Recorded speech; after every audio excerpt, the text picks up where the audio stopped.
Bonsoir chez vous, bonjour chez vous, à tous nos amis internautes qui nous suivent, téléspectateurs qui nous suivent dans votre émission Full Impact. Ce soir, nous recevons un homme de Dieu, le pasteur Bondo de la Borne, un homme que je connais personnellement depuis des années, en qui le Seigneur a mis un message depuis très longtemps, un homme très constant. Et pour ceux qui le connaissent, en témoigneront. C'est un plaisir, un privilège de le recevoir dans cette émission. En tout cas, c'est la deuxième fois qu'il vient aux États-Unis, mais en tout cas la première fois à Illinois, particulièrement à Champaign-Urbana. Et c'est une bénédiction parce que même les autres villes commencent à nous envier. Comment est-ce que tous les hommes de Dieu viennent et passent par chez vous? Et heureusement que nous avons appelé notre ville la ville sainte.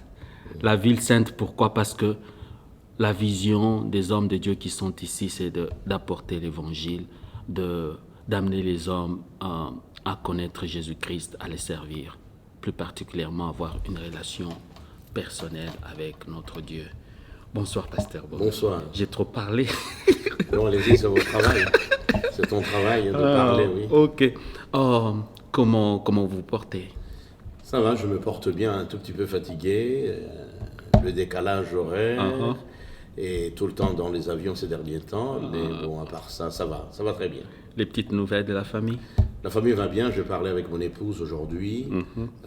Hier, je parlais avec les enfants, donc ils vont tous bien et ils vous saluent, ils vous embrassent très chaleureusement.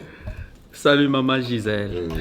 Merci. Oh, comment vous sentez déjà après ce long voyage que vous ayez atterri aux États-Unis dans cette ville de Champaign-Urbana?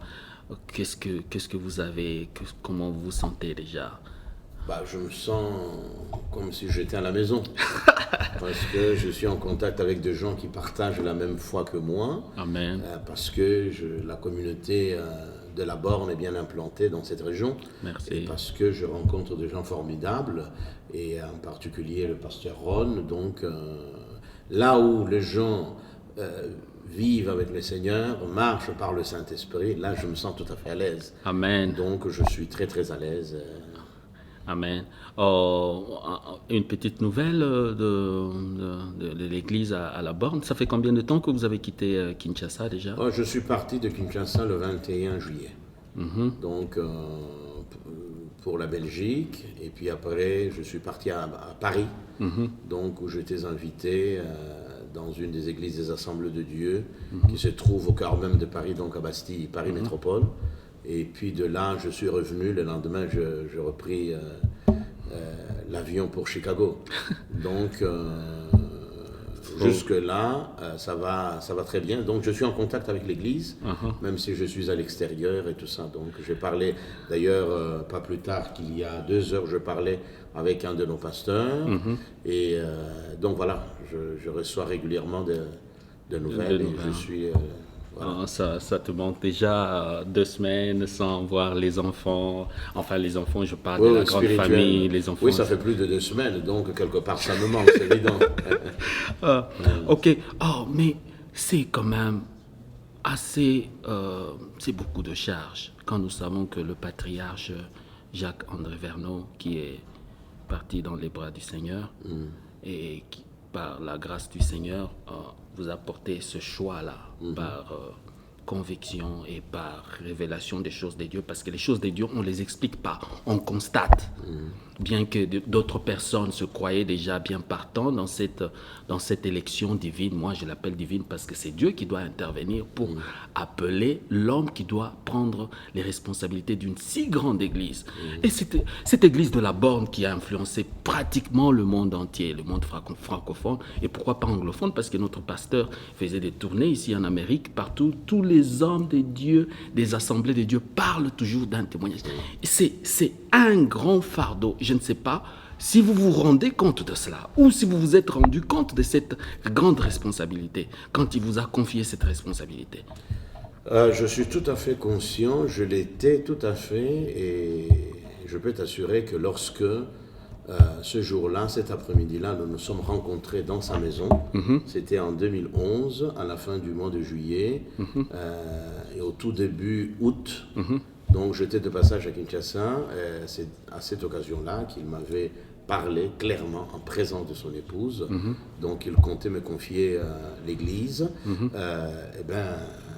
Étant conscient de la charge, de la grande et lourde responsabilité que cela incombe de diriger une église comme celle-là, je ne lui avais pas dit tout de suite, je lui avais simplement dit « Merci pasteur pour la confiance que vous me faites ». Donc je suis tout à fait conscient de l'immensité de la tâche, de la difficulté à pouvoir conduire une église comme celle-là, à succéder à un homme qui aura marqué l'histoire du mouvement évangélique en général et en particulier des assemblées de Dieu au Congo et en Afrique.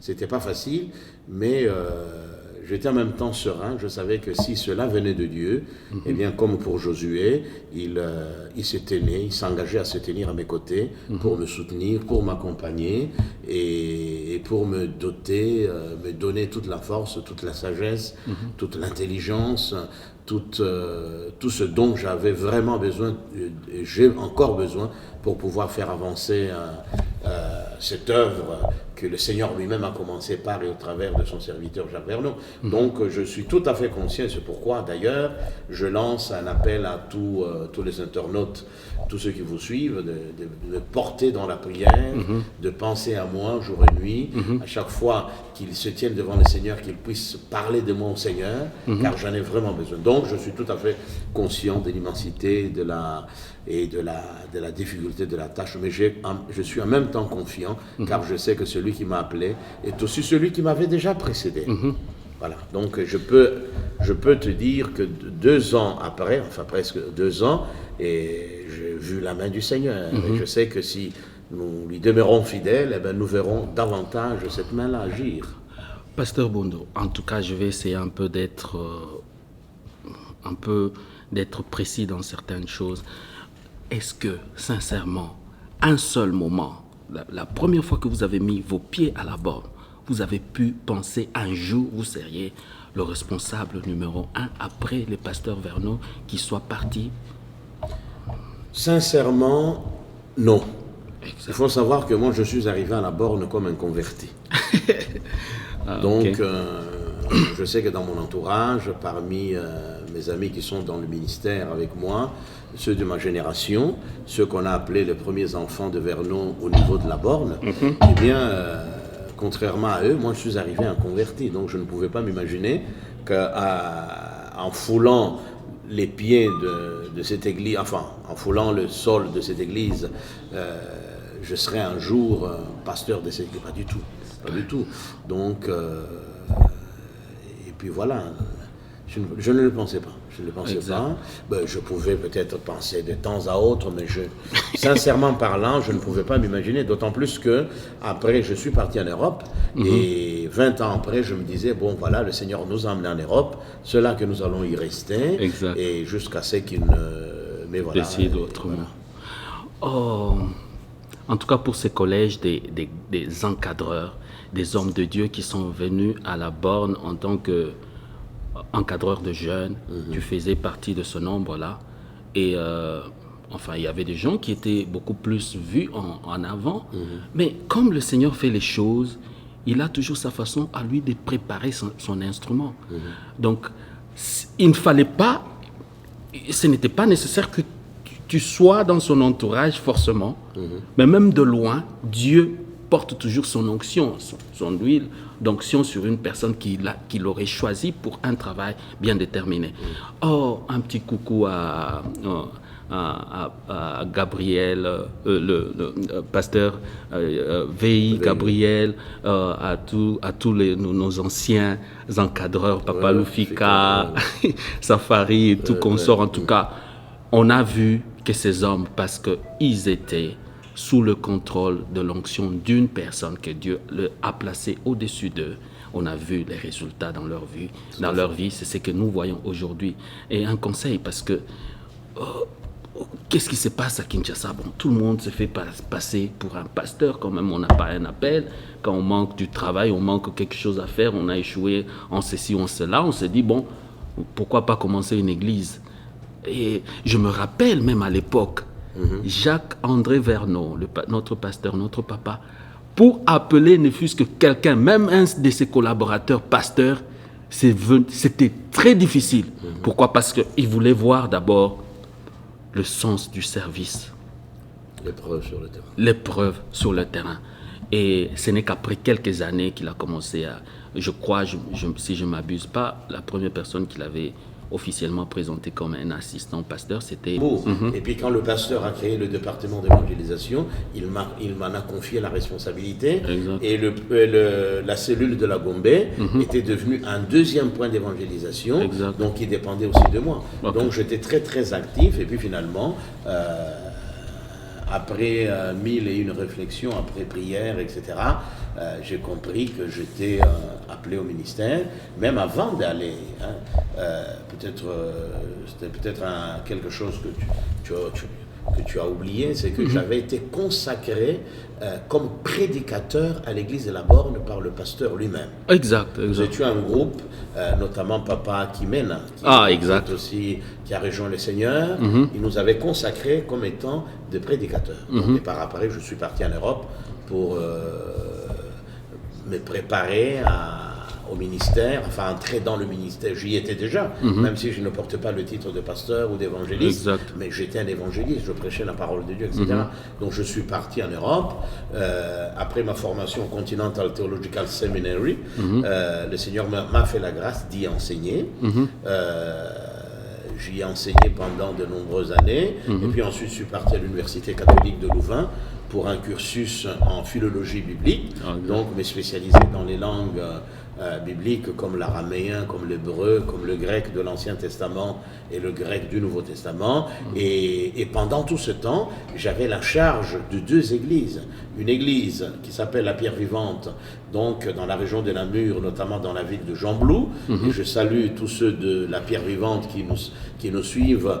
Et en même temps, j'avais une deuxième église dans la région de Charleroi. Exact. Donc toutes les deux appartenant aux Assemblées de Dieu de Belgique. Donc, et puis voilà, j'ai continué. Et puis de là, j'étais invité de temps à autre en France. Et je suis retourné au pays à quelques reprises pour pouvoir... faire des séminaires, notamment à la Borne, à la Parole du Salut, à la Parole éternelle. Et donc voilà comment le Seigneur a conduit les choses. Ah, ok. En venant dans cette église, il est vrai que les connexions sont nécessaires dans le ministère, et particulièrement quand on vit dans des continents différents, on est loin. Dans cette église de Meadowbrook, est-ce que quelle est ton approche quand tu approches cette église? Qu'est-ce que tu voudrais que cette église puisse apporter à la Borne et que la Borne puisse aussi apporter vice-versa? Les échanges, en tant que responsable de l'église de la Borne, alors, quelle approche que vous allez faire maintenant? D'abord, je voudrais saluer mon collègue, le pasteur Ron, donc de cette église de Meadowbrook, donc pour son accueil chaleureux. Et c'est une église sœur qui appartient aux Assemblées de Dieu des États-Unis. L'église La Borne appartient aux Assemblées de Dieu du Congo. Et nous avons besoin, les uns comme les autres, de travailler en partenariat, de collaborer ensemble, de créer des synergies qui permettent à l'œuvre de Dieu d'aller de l'avant. Donc, s'il y a quelque chose que je souhaiterais et que je souhaite, c'est de pouvoir d'abord nous engager à prier mutuellement, les uns pour les autres, partager nos expériences au niveau pastoral, mais également au niveau communautaire. Il y a deux choses que le Seigneur a données à cette église de Meadowbrook, que la Borne n'a pas reçu et vice-versa. Et si nous pouvons mettre tout cela en commun, et nous ne pourrions que créer une dynamique céleste qui n'aurait d'autres... qui finirait par avoir un impact important sur cette terre et pour la gloire de son royaume. Donc ce que j'attends, c'est de pouvoir collaborer, voir comment nous pouvons partager nos expériences, comment nous pouvons nous donner la main et puis aller de l'avant, prier les uns pour les autres, et surtout dans ces temps de plus en plus difficiles où tout à l'heure, tu as fait allusion à ce qui se passe au Congo. Exact. C'est quand même terrible. Donc, il n'y a pas que le Congo, c'est pratiquement toute l'Afrique qui est visitée par ces espèces de typhons et de tornades de séduction spirituelle qui emportent tout sur leur passage. Et dans des situations pareilles, je crois qu'il est important que nous puissions savoir avec qui travailler. Exact. Et comment travailler pour essayer de faire avancer le char de Dieu. Mais est-ce que actuellement vous préconisez, tu préconises d'abord une dynamique dans le sens d'être agressif sur les médias, parce que ces gens-là qui ne connaissent pas les seigneurs font des bêtises et tout le long de leur journée, ils passent leur message erroné et parce que la vérité n'est pas prêchée, les gens qui ont la vérité n'attaquent pas. Enfin, on n'a pas besoin de faire la compétition, mais quand même, il faut qu'il y ait cette présence de la vérité, parce que c'est ça le problème. Mais justement, c'est pourquoi je voudrais en tout cas t'encourager et encourager cette chaîne de Congo télévision, Savant. Congo Savant, pour tous les services que vous avez déjà fournis envers l'œuvre de Dieu et tout ce que vous êtes appelés à faire dans le futur. Donc, un des problèmes que nous avons eu, que nous avons connu, et dont les conséquences, hélas, sont là, c'est que pour ne parler que du Congo, lorsque l'ancien président Mobutu avait finalement libéralisé l'espace audiovisuel, beaucoup de gens se sont levés pour essayer d'avoir un numéro, je ne sais pas comment on appelle ça, et lancer une télévision et lancer une radio. Exact. Mais les vrais mouvements comme les Assemblées de Dieu n'ont rien fait. Exact. Et heureusement, le pasteur Vernon avait eu cette présence d'esprit. Mais où on en est avec l'Éternel, ah oui, c'est une radio qui est très écoutée. Ah, ok. Que ce soit au niveau de Kinshasa, même au-delà, dans le Bas-Congo, une partie du Bas-Congo, mais aussi au-delà, du côté de Brazzaville. Et la télévision? Non, nous n'avons pas de télévision. La seule télévision qui diffuse nos cultes, c'est la télévision Biwan, Ok. qui est donc la chaîne de l'ambassadeur Jean-Pierre Moutamba. Que je salue en passant. Voilà, je salue également. Bonjour Jean-Pierre. Donc c'est ça le problème. Et aujourd'hui, je rends grâce à Dieu qu'il y a de plus en plus d'initiatives un peu partout pour donner l'occasion à ceux qui prêchent encore l'évangile, à ceux qui restent encore attachés aux valeurs de la parole de Dieu, leur donner l'occasion de pouvoir passer sur les médias. Donc voilà. Ah, ok. En tout cas, un conseil pour les serviteurs de Dieu. S'il y a un conseil que je pourrais partager pour les serviteurs de Dieu, un conseil, une pensée qui m'a toujours aidé, c'est ce proverbe qui dit ceci, c'est avec l'eau du corps qu'on tire l'eau du puits. Ça veut dire quoi? Ça veut dire que dans les régions désertiques, où il fait excessivement chaud, l'eau est rare. Est une denrée tellement rare qu'il faut marcher longtemps pour aller la puiser. Exact. Et pendant qu'on marche pour aller chercher cette eau, que fait le corps? Le corps transpire, le corps dégage. C'est déshydrate. Et quand on arrive au puits, il faut encore faire descendre soit un seau ou une calebasse dans le puits. Et quand le seau est rempli, il faut tirer. Et pendant qu'on fournit tous ces efforts, que fait le corps? Il transpire. C'est seulement à ce prix-là qu'on peut avoir de l'eau. Et dans le travail, dans le service, il y a un prix à payer. Servir Dieu est un travail laborieux, est un travail de toute une vie. Est un travail qui demande beaucoup d'engagement, beaucoup de consécration, beaucoup d'humilité. Exact. C'est seulement ce prix-là, dans la transpiration, dans les larmes, dans les pleurs, dans les brisements. C'est seulement ce prix-là que nous pourrions espérer, non seulement aller au-delà du voile, mais demeurer dans le lieu saint, le seul lieu où il peut alors déverser en nous, non pas une fois, mais de manière régulière, son onction, sans laquelle aucun service n'est possible. Une pensée me vient à l'esprit de notre papa, Jacques-André Verneau, qui qui est toute une bibliothèque par la connaissance, par la recherche des choses de Dieu, par cette richesse. En tout cas, tous ceux qui l'ont côtoyé ou qui ont été à ses côtés ont reçu quelque chose. Et même tous les enfants, la souche des personnes qui viennent de la borne, on sait les reconnaître par s'attacher à la parole de Dieu, rien que la parole de Dieu.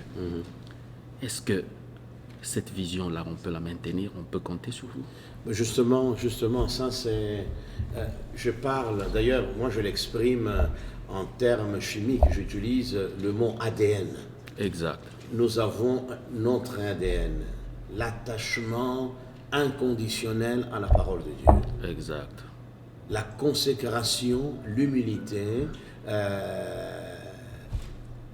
D'ailleurs, je pense à un conseil que Samuel Adzakorzian, qui est un serviteur de Dieu français, nous avait donné il y a plus de 20 ans à Bruxelles. C'est un conseil qu'il tenait lui-même de son propre père, qui était prédicateur de la croix. Samuel nous avait dit que son père lui avait dit, ou leur disait, que, écoute mon fils, quand tu prêches la parole de Dieu, quand tu prêches la croix, fais tout pour être derrière la croix, afin que les gens voient celui qui est sur la croix. Amen, amen, amen. Voyez, or aujourd'hui, le ministère est devenu une sorte de business. Le ministère est devenu un moyen d'ascension sociale. Le ministère est devenu une sorte de reconnaissance sociale. On veut que tout le monde me reconnaisse comme pasteur, etc. Et résultat, on assiste aujourd'hui... Voilà, les titres. Ça, j'ai horreur. Ça, j'ai horreur. Et tout ça, j'ai fait toute une série d'enseignements sur l'Église en danger. Je souhaiterais peut-être que vous ayez l'occasion. J'ai amené quelques DVD pour que vous pourriez peut-être les diffuser sur la chaîne Congo Ça Va. Eh bien, tout ça, la quête de gloire, de notoriété, de célébrité, tout cela, eh bien, sont aux antipodes de la nature même de l'ADN de la borne. Nous restons simples et voilà, vous me voyez comme tu m'as connu. Exact. Donc il n'y a pas de tralala. Je n'ai pas laissé ma barbe jusqu'au nombril. Donc voilà, j'essaye autant que faire se peut de rester celui que Dieu voudrait que je sois. En tout cas, avant de terminer, j'aimerais inviter le pasteur Ron, qui est responsable de l'église Middle. S'il peut, il peut s'avancer.